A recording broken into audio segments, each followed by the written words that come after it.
would work didn't work. Let's try something else. But I think also, you know, from my point of view, I haven't always had a growth mindset, I would say. Like, it's really taken me time as a leader to cultivate that over time. You know, I was reflecting back on this last night, and you know, at the start of my career, I would have been terrified to hire someone better than me into my team, and because I would have felt that sense of pressure, or what happens if they show me up in my job. And now my like mantra is always like, hire people smarter than me, because I want to make my role not needed in 2 years from now. That's always my goal. So that's kind of one of the ways that I like look at it when I go into any new role. Yeah. Great. I mean, actually picking up on what Pippa just said about sort of have you always had a growth mindset? I'm just kind of reflecting on what you've just said, Pippa, and I definitely haven't. I mean, I think, you know, that fear of failure, you know, goes beyond business, right? You know, there's lots of conversations happening in social circles right now about, you know, it's okay to fail. And I think it's a real sort of cultural shift, not just in business. But in terms of what a growth mindset means for me, with data and transformation projects, we're often working with very sort of complex or different sort of concepts that you're introducing to a market. You know, they may not be comfortable with data, they may not be comfortable using technology. So that kind of fail fast and that it's okay to fail mentality is really important whenever you're sort of working with marketers or any part of the business really in data and technology implementation. So I think a growth mindset is all about meeting the business where it is, or meeting the teams you're working with where they are. And it's all about encouraging a culture of sort of adoption and incentivizing the right behavior. So, you know, we're not aiming for an arbitrary target that's been, you know, sort of set at a top level. You know, really we should be measuring things like adoption. We should be measuring things like efficiencies. You know, it should be something that is encouraging people to fail and to learn without worrying that they're not going to hit their target and get their bonus at the end of the year. So it's all about fostering that sort of inclusive attitude. And I think as well with the growth mindset, unfortunately, we do work with human beings and not robots, and not everyone is going to be at that point in their journey. And so, you know, there's that kind of saying about supporters, detractors, and those who are apathetic. And I think when you have your supporters, that's great. You kind of make those the champions and sort of hold them up as an example. I don't think detractors are necessarily bad either. They can challenge you, they can challenge your thinking. They can make sure that you're staying on the right track and staying realistic sometimes as well. But it's those people that are apathetic. You know, we've all been there. You turn up for your job, your day job, you've got your coffee, you just want to get through the day and then go home. You know, and when challenged with something like a transformation project or innovation, sometimes that can be a little overwhelming, and some people just don't feel like that's what they want to be doing with their day. So it's those people that you've really got to excite and incentivize and yeah, make sure that you're bringing them along on the journey with you. Yeah, thank you. I mean, I completely agree with that, because I think if you've got a detractor, at least they're talking to you, right? They're engaging. You can kind of understand where they're coming from and try and change their mindset as well. Brilliant. Thank you all for that. So really, Pippa, I think a question for you is, how does a fixed mindset, do you think, impact on teams' performances and ultimately, you know, business outcomes? I think having a fixed mindset, not only for a team, but for a business in like today's world, is just, it's so damaging, because the world is changing so fast. And not only does it keep you kind of like small and you're thinking, you know, keeping the status quo, you know, you hear phrases like, but that's the way that we've always done it, all of that kind of stuff that you would always hear. Unfortunately, like, the world isn't waiting for companies like that anymore. It never really has been, but at the, you know, the pace of change that we're seeing at the moment, we need teams to embrace a mindset that can be agile and move with, you know, whatever comes our way. Like, the world today looks completely different like than the world yesterday. I mean, I think I wake up every day and I'm like mind blown at whatever's in the news. And I think if you look back over decades, some of the best companies that have embraced a growth mindset have really used those opportunities in the market to pivot. one of my favorite examples of this, and I think maybe someone might be on the call from this company, so I'm hoping I get the facts right, but one of my favorite examples is Samsung. I talk about this example all the time. They started in 1938 in Korea, and they actually started selling groceries. They were trading in groceries from Korea and like shipping out to China and different provinces. And then over the next like 30, 40 years, they tried their hand at everything, like textiles, they bought like insurance companies. And it wasn't actually until like 1969 that they got into technology.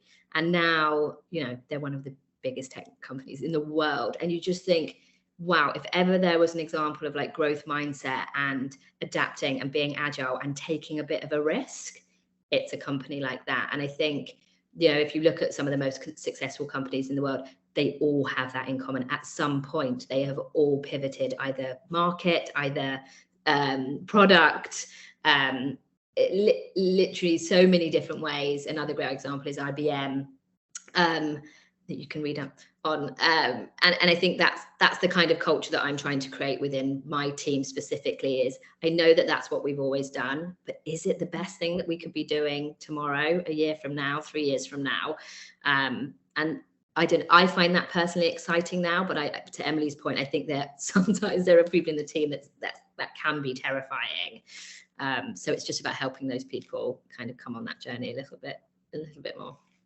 Yeah, definitely. Thanks for that. And then Zoe, do you want to talk a bit about, the barriers of actually transforming like that? Because I know you've written a blog recently about some of this. Yeah, I have. And actually it's really interesting because obviously we work across lots of different businesses to help them make the changes they would like to see around their marketing, and that obviously involves the people. And I think that all too often the people are not always given enough focus. So as Pippa alluded to, just the things that really can trip you up if people don't want to come on the journey, that resistance to change, their avoidance, or they're reverting back to perhaps their rinse and repeat methods, or, feeling very comfortable with the status quo. It is uncomfortable often when you're transforming as a business, and that covers many different departments, but marketing obviously is one of those areas where you're really looking to develop that kind of agility and adaptability. As Pippa said, the world's really changing day to day, moment to moment, and it can be overwhelming for people. So adding additional change into their working practice can make for a difficult time, but having the growth mindset is where you can really start to bring that change along, enable it, give people the power to embrace new ways of working, make the most of technology. Everyone's under pressure right now. So, having that growth mindset can help you do more with less, can find creative and innovative ways for your marketing team to, change their performance of their activities and programs through giving them that space and autonomy and trust to do that. So I do think the barriers are great, and much of the barriers to transformation within marketing that we see often stem from people, and really the root cause can go all the way back to that growth mindset and empowering them. Brilliant, thanks. And I like the way you mentioned the trust there, because I think that's really important, having that psychological safety that, it's okay to fail. Yeah, and I know Emily's got some good perspective on this, because when we've talked about it before, Emily, actually it's not a one-way dialogue when you're going through these programs. Yeah. Brilliant. Okay, thank you. And then, so Emily, a question for you. What are some other ways you can overcome these challenges and setbacks within marketing? Yeah, so I mean, as Zoe said, it's a lot of the time it roots from the people, and I think, as I said sort of at the beginning, it's all about meeting people where they are.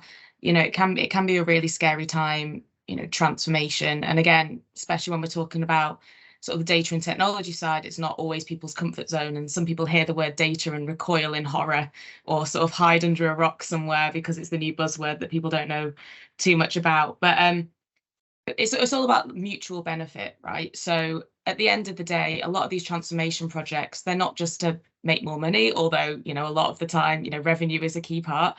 But, we can talk about upskilling. So, as a marketer, the profession is becoming far more data driven. You are required to use a lot of MarTech more and more.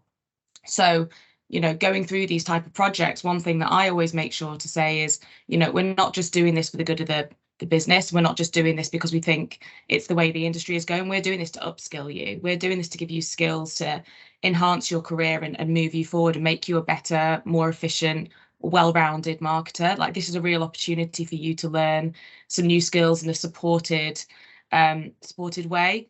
But then I think, you know, the other key to overcoming that challenge is making sure you do have that support in place. So it is all about change management.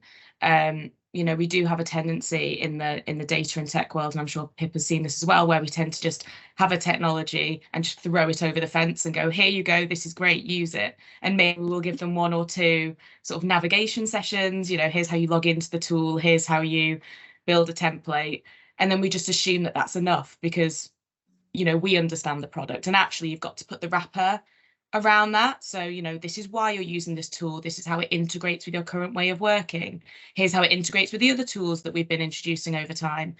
And so those challenges are all about meeting people where they're at, you know, making sure that they understand that this is a benefit to them, but then also helping them to embed that into sort of their BAU and foster that kind of support around, you know, encouraging to use new tools or new ways of working. And really it's just kind of hand holding, and sometimes it can seem a little bit patronizing, and sometimes you don't want to overdo it. You know, you want to give people that freedom and that autonomy and trust to be able to run with new ideas, and that feedback loop is really important. But you know, most of the time when you're working in a business, you know your business best, you know how much support they need, and it's all about tailoring those processes, that transformation to the benefit of the team you're working with. Definitely. I think that's really important. That change enablement piece is often the last thing that people think about, and actually it's probably one of the most important things of making sure that people embrace the changes and you know, win hearts and minds as you're going through the transformation as well. Brilliant. Okay, another one for you, Pippa. How can you stay innovative and creative in your work during you know, times of change? Yeah, I think it can be challenging because of that pace, right? You're working really hard. Everyone's like trying to keep up with lots and lots of change, that sometimes it's really difficult to take a step back and create space for, again, like creativity. Are we doing this in the best way? Let's throw some ideas out there. Like going back to one of the points about you know, doing things always the same way. It's like often now, if something changes in the team or someone leaves, I always ask, do we need to replace that role? Is there a way that we could do this more creatively, or that something else has gone away, or some technology that we used to use? Is there a different way, rather than like seeing it as a constraint, seeing it as an opportunity to kind of innovate? So that's one way that you can kind of bring it into your like day to day. I think the other thing is, as a leader, creating that space. So if you don't have space in your weeks, in your month, then that's a big, not failure, we're not talking about failure, but that's a big opportunity for you to make change. Because one of the things that we just ran was like this amazing growth hackathon idea, but like across the entire business. So not just like our engineering and product team, which is usually where that would sit. And we've had like over 100 ideas come in from across the business about how we could like iterate on our product, on our service, on our marketing. And now we've got like our whole like leadership team evaluating them, seeing which ones that we can build into our kind of plans and roadmaps. And that's a really fantastic way, because we're saying to the business, you know, we want to hear your ideas. And often the people that are doing the job day in, day out have the best ideas, like, and that's what we always find. So it's just about making proactive space for creativity to happen, because if you're trying to cram it into like the day to day, my experience is it's too fast to take that step back. Yeah, I think you're right. You do need almost that mind freeness to really think about it and take a step back. Exactly. Yeah. And Zoe, how would you go about testing and learning, you know, with all these new innovations out in the market at the moment? Yeah, I mean, I guess assume you're alluding to AI tools for marketers, which are, you know, proliferating, shall we say, quite quickly, and many of the marketing teams and leaders we work with are asking, you know, what do we do? How do we embrace them? How do we test them effectively? So, you know, having a growth mindset obviously allows for people to have the opportunity to do that. Of course, as a leader, you still want to set some parameters, because you still have to think about the overall business goals and objectives you're working to, and how those tools are going to help you with that. So I guess some of that growth mindset there needs to come back to looking at your potentially your experiments, like, are there opportunities to test these tools in probably starting small, learning quite rapidly, of course, because there are some amazing tools out there. Marketers do need to get on the front foot and not kind of, you know, shove them to the back of mind and assume that they're not going to disrupt what they're trying to deliver. But, you know, testing them in a small way, learning quickly, and then thinking about how to scale them and sharing that knowledge, I would say, is a really important aspect of the growth mindset in this instance. Like AI tools, they're very different, many of them, in the functions that they will support within your marketing activities. So, you know, you're going to have to kind of think about how you can bring them into your existing programs, how, as Pippa alluded to, you perhaps could use them in a different and creative way to innovate within your marketing programs and start to test that, learn, share that knowledge. Particularly if you're in a larger environment where there's going to be perhaps lots of marketers maybe testing them anyway by stealth. So encouraging to be open about what they've understood and found in those tests is really important to kind of bring that collective knowledge back into the marketing plans, and, as I said, align it to your objectives, align it to your goals, so you can demonstrate the value or discard the ones that really aren't right for you or fit for purpose for your organization. So yeah, I think AI tools are going to be a really exciting opportunity for marketers, particularly those using those agile ways and of working, to test and learn.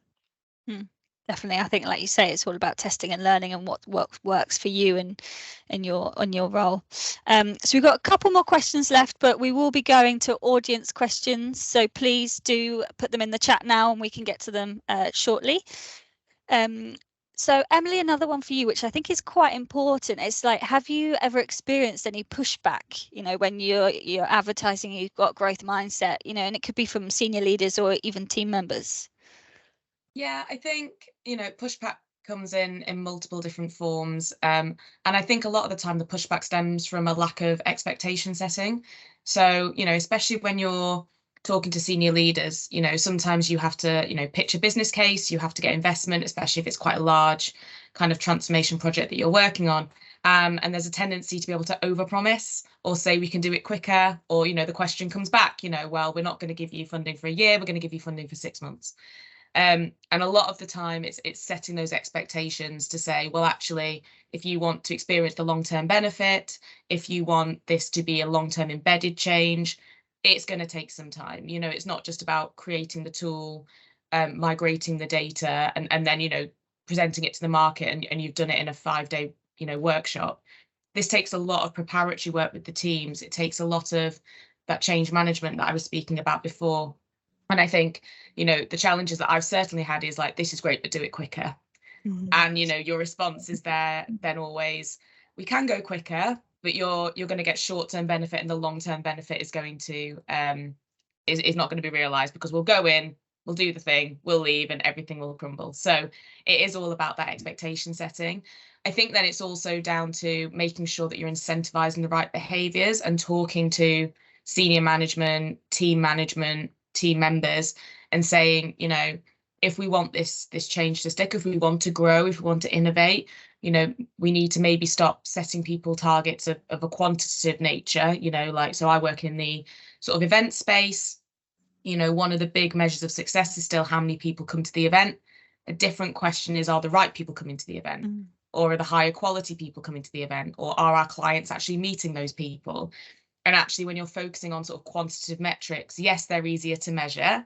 And yes, a lot of, you know, senior management, but also clients that we work with resonate more with something quantitative. It's something they can understand and measure.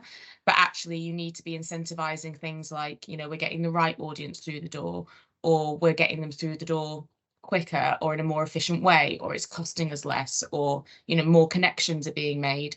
And so, you know, those challenges from senior leaders, which is like, you know, well, we still need to hit the bottom line. It's meeting them where they're at as well and saying, yes, I absolutely understand that. But if we shift our mindset to, you know, more of a growth mindset, or, you know, we want people to adopt a different way of working, yes, eventually we'll still hit that bottom line, but we will achieve so much more by incentivizing alternative behaviors as well. So I think, you know, those kind of challenges when they come in, especially from senior leadership, it's all about expressing the need for long-term change and not just, you know, being able to deliver something quickly so we can put a tick in a box and make shareholders happy. So yeah, it's definitely that expectation setting which I found kind of really helps, and just having an open and honest conversation as well. I think it's so easy sometimes to want to create a narrative to prove that what you're doing is the right thing, but actually, you know, if you are facing challenges, you know, if the product isn't being built as quickly as you'd like, or, you know, there's bugs that need fixing, or the business isn't resonating with what you're trying to do, it's being really open and honest about those challenges as well, and working together to move that forward. You know, you can say that, you know, you're having challenges with adoption. You know, what can we do to improve this? Right, well, let's start incentivizing different behaviors. And really, you know, that's how you bring them on board as well. Nothing's ever going to get better if you're making everything seem like it's sunshine and roses when it's actually not. Very, very true. Okay, last question before we go to the audience questions. So talking about, you know, quantifying the value. So Zoe, how would you go about quantifying the value of a growth mindset within a business? Yeah, and I think it's a great question, because it kind of goes back a little bit to the last question, because sometimes they're bringing the senior leaders along is because they're not necessarily 100% clear on the quantifiable value of a growth mindset in their organization. I think everyone would like to have and aspires to have an open and honest culture. I don't think any business is not in that camp, but, you know, quantifiable benefit of it is always where, you know, senior teams are going to be looking for evidence. So, you know, for me, you know, quantifying it, of course, you can look to the sales performance. This is a trickier one, because you need to obviously you're tracking that anyway as a business, but you need to kind of compare previous periods, perhaps where you haven't had such a focus on this kind of way of working and this cultural shift. So thinking about comparing whether that's within a squad team, a department, or the organization as a whole, other metrics that are useful for measuring the contribution to your business.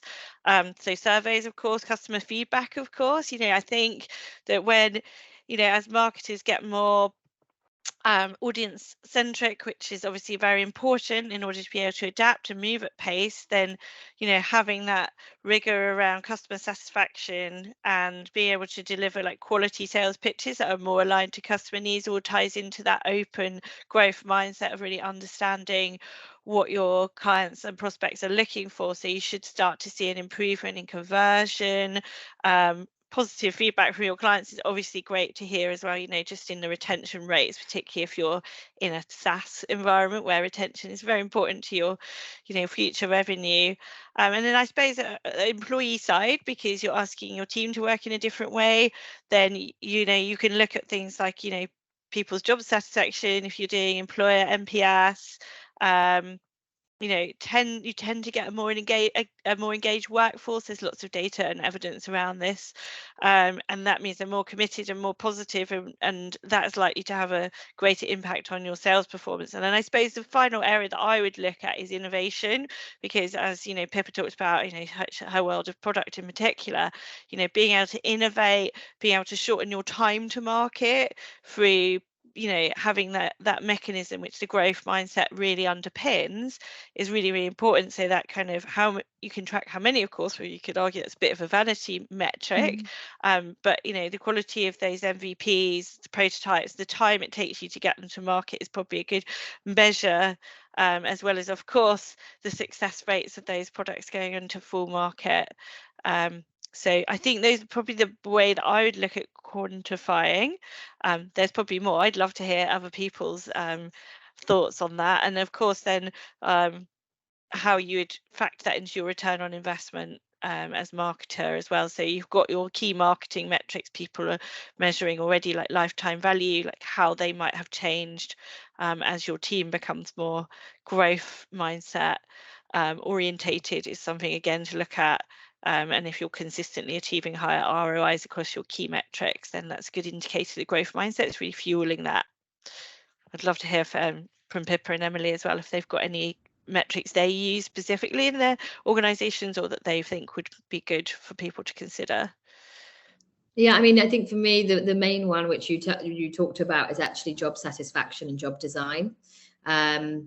If you can cultivate that growth mindset across your team, you know, really what you're doing is you're empowering people to make better decisions. You're empowering them to say, I'm trusting you to fail fast and to take a learning and then get better and get better. Like, that's a really exciting environment to be in. And I think, you know, one of the things that I learned was actually that was the biggest output of having a growth mindset. Yes, the product that, you know, I took to market was going at a pace much faster than the rest of the business.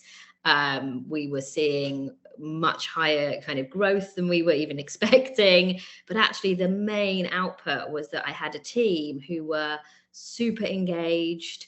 They loved coming to work every day. They weren't also afraid of saying, I tried something and we've made a mistake, we need to go back. And I'd be like, that's fine, let's just do that. And then let's just remember not to do that next time and try a different thing. And they'd be like, great. And, you know, rather than this kind of atmosphere of like blame. So it creates a much better environment for people to work in. And I think that should be one of the biggest goals of creating a growth mindset, is creating roles that are really challenging and exciting, but where they have the autonomy to make good decisions.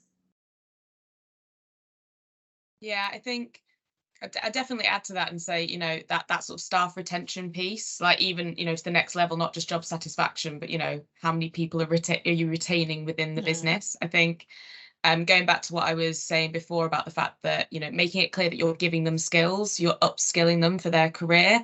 You know, sometimes it's a little bit nerve-wracking as an organization to upskill your marketers or your team just in case they take those skills elsewhere. But, you know, maybe that's, you know, positive as well. Like you're bringing people forward in their career and then they become, you know, really valued, you know, and desired sort of marketer and team. But I think the other thing with sort of like the test and learn that you were talking about, Zoe, is it always sounds a little bit negative, but burn rate. So, you know, how quickly are you innovating? How quickly are you running those tests and learning from them and optimizing and innovating? You know, we talk about agile marketing, and like I said, I've worked in the data and technology space. And so we work in, you know, that agile way, sprints, you know, burn rate, sort of, you know, tickets, closing them down, you know, and there's ways of measuring how your team are progressing through a backlog. You know, if you have a backlog of tests that you want to run and you really have embedded that growth mindset, there'll be quite a quick sort of test and learn turnover. If people are still kind of a bit hesitant, still quite happy just to do things they've always done, that backlog is just going to stay there and stay stagnant. And every week or every 2 weeks when you have your catch up, the tickets are still in the backlog, none of them are moved in progress. And so you can kind of start measuring in a really quantitative way, okay, how many tests are we getting through? You know, how quickly are we learning and things like that. So yeah, I think my big two are kind of retention of the team that you have and then wanting to stay and innovate with you, but then also, you know, getting that pace and those sort of ceremonies and that agile mindset fully embedded in the team. Yeah, 100%. Brilliant. Thank you all. So we've had a couple of questions. I'll start with maybe an easier one. Is there any literature on growth mindset that any of you would recommend? And then following that, any podcasts as well? So anything that people could do after this session?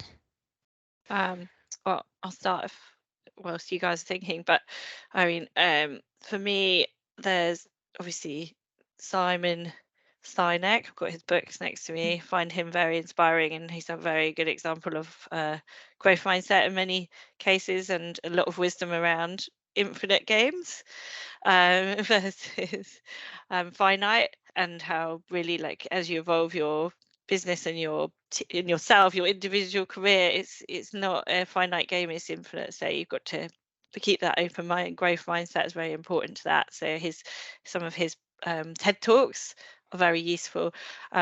I will absolutely share. We can share like a collation of readings after this. I think that the Bright team as well will probably have some thoughts that they'll be shouting at their computer at the moment because I won't know them all. But yeah, I'm sure that we can collate them and share them to everybody as well as a sort of little growth mindset reading list. I think, yeah, one of the books that I read a long time ago is called like Hacking Growth, which you've probably, many of you have read, but that's about that, you know, test and learn, fail fast kind of mentality. I also like the podcast How I Built This. Some of you probably listened to that one too, but you know, if ever, you know, learning from, oh, I think I've frozen. We can hear you. We can hear you. Hear me. I'm back. I think, you know, talking about some of those companies who have really like pivoted and learned and been really agile. I really love listening to some of those stories. So that's a really great podcast for that. I think from my side, I mean, not necessarily sort of growth mindset in terms of like the failing and improving that part, but there's a book called Infonomics, which is all about sort of data transformation and how you can take data and innovate with it. And I think, you know, when I kind of read that book, my first response to it was, you know, it made me think in a different way about innovation and like the innovative ideas I can bring to an organization. So I think, you know, growth mindset isn't necessarily just about how you embed that with other people, and that's very, very important, but it's also embedding that kind of innovation mindset as well and opening people's, you know, eyes and minds to like possibilities that they may not have thought about before. And then I think I mentioned at the beginning as well that, you know, that kind of fear of failure and overcoming that fear of failure, I think beyond business. So the How to Fail podcast is a pretty good one to listen to, just not even from a business point of view, just from a personal point of view as well, with Elizabeth Day.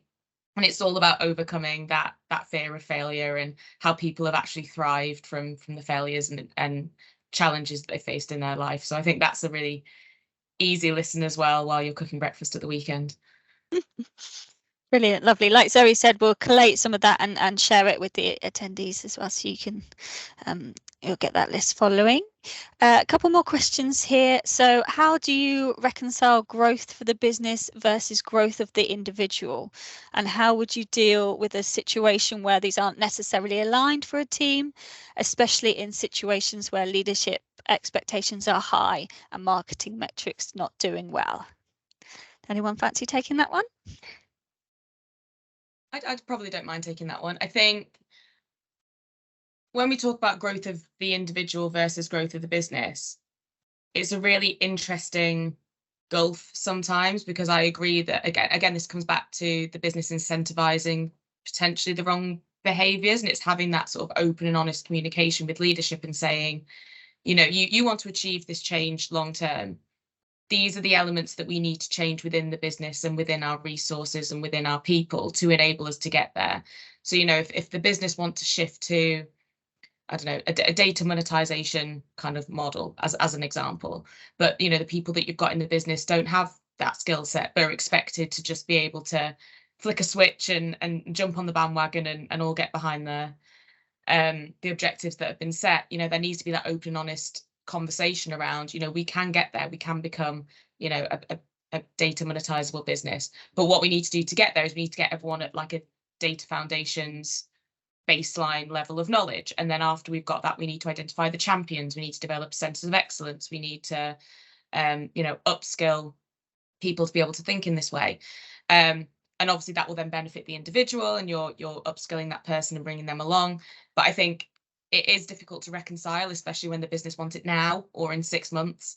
And actually, again, it's reminding ourselves and, you know, potentially the business that we are working with human beings, not AI chat robots quite yet.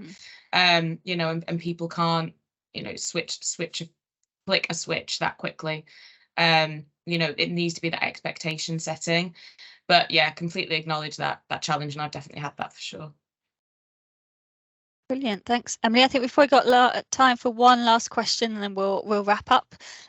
So what would you suggest to a marketer that says the marketing team has a growth mindset, but the rest of the organization still has a fixed mindset? I would say, if you think that's the case, then it's on you as a leader who's already doing it really well to kind of empower and teach the rest of the organization.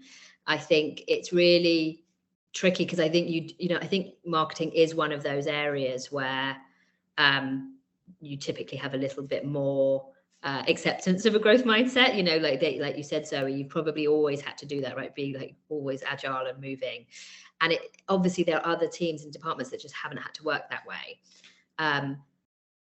But the benefit of working that way. So it is on us, whoever we are, to kind of share that knowledge, share those ways of working, and kind of encourage other people, even just like incrementally, to take on a little bit more innovation or change. And so I think that's kind of put it back on yourself to say, how can I change this then within my organization?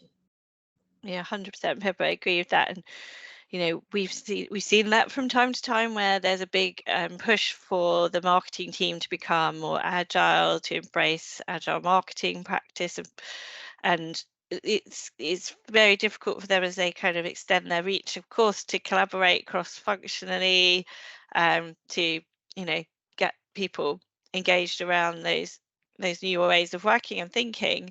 But I do think it's really important, like you say, to lead by example. Be positive and persistent, I would say, is really important at that stage of that kind of journey, because it is a journey, and all organizations are undergoing these changes and transformations, not new. It's just always there, just in we've been focused on different areas over the last few years, and it's really swinging around, I think, to those ways of working again and how people can work together effectively. So if you are in an organization where you're lucky enough to be an agile marketer and trailblazing, then I think you can showcase that, like you say, educate people. And one of the things that sometimes we have to remind our clients and ourselves is to celebrate the successes. So really, like, celebrate where you can demonstrate how a growth mindset has contributed to your achievements. And then hopefully, that's going to start people to think about what they can do in their own environment or function, and start to kind of ignite those sparks, which is, what ultimately the overall, I'm sure, organisation is aspiring to deliver. Brilliant. Well, thank you all. I think we're probably at time now, so just want to thank my panelists for joining me today. It was a really great, insightful conversation, so thank you for that, and thank everyone else for joining us and posting questions. I've hoped you have enjoyed it as much as we have, and we're Bright, and our purpose is to give marketers the power to do great work. And if you'd like to continue the conversation with us, then please do just drop us a note in the chat and we'll reach out to you. And we also have another Smarter Marketing event coming up in March, which is the 2nd of March, and that one will be focusing on design thinking within marketing. So if you'd like to sign up, you'll see the link soon, but we'd love to see you all there.